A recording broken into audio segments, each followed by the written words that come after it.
আসসালামু আলাইকুম। আসসালাম। গত 15 বছরে আমাদের ঠাকুরগাঁর একটা জায়গার সমস্যা এখনো উন্নত করা হয়নি, সেটা হচ্ছে আমাদের চিকিৎসার সমস্যাটা। আমাদের এখানে কয়েকটা মেশিন আনা হয়েছিল, আপনারা আমাদের এখানে যারা আছে আমরা জানি। এই মেশিনগুলা এখন পর্যন্ত আনার কথা ছিল, কিন্তু 15 বছরে আনা হয়নি। আমাদের ঠাকুরগাঁও একটাই সদর হাসপাতাল আছে, যেটা হচ্ছে 250 শয্যা। আর এই 250 শয্যার মধ্যে বরাবরই 250 জনের বেশি মানুষ সেখানে অ্যাডমিট থাকে।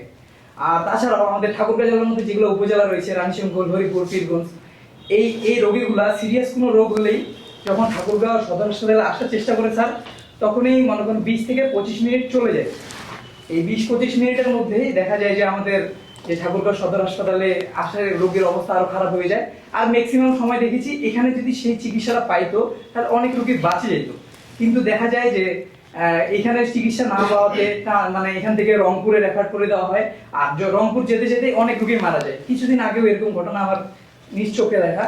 তো স্যার, আপনি এই সদর হাসপাতাল নিয়ে বা মেডিকেল একটা কলেজ আমাদের ঠাকুরগাঁয় খুবই জরুরি, এটা নিয়ে আপনার পরিকল্পনা কি? আমরা তো যদি সরকারে যেতে পারি, নির্বাচিত হয়ে যেতে পারি, তাহলে আমার প্রায়োরিটি লিস্টের মধ্যেই হাসপাতাল স্বাস্থ্যসেবা আছে।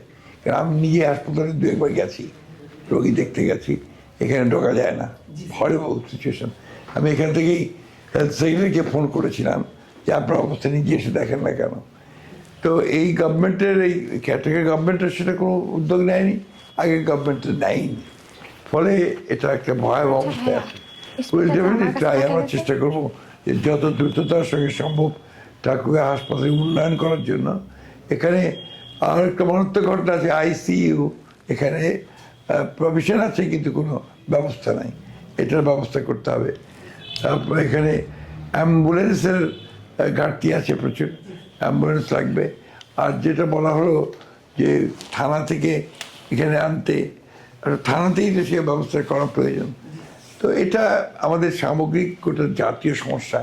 হেলথ সেক্টরে আমাদের যেটা হওয়া উচিত মিনিমাম, সেটা কিন্তু আমরা করতে পারি না। এখানে 5% অফ জিডিপি, এটা হেলথ সেক্টরে যাওয়ার কথা, একটু আগাতে হলে সেটা করতে পারে না। আমরা চেষ্টা করবো গভর্নমেন্টের যদি আসতে পারি আমরা হেলথ সেক্টরে, সেটা আমরা বাড়াবার চেষ্টা করব। আর ঠাকুরগাঁয়ের যে হাসপাতাল আছে, ঠাকুরগাঁয়ের যেটা তুমি কিছুক্ষণ আগে বললে যে মেডিকেল কলেজের ব্যাপারে, এটা অলরেডি আমরা দাবি তুলেছি এবং এটা বিভিন্ন জায়গায় আছে। আমরা আশা করি এটা আমরা করতে পারবো। Thank you sir.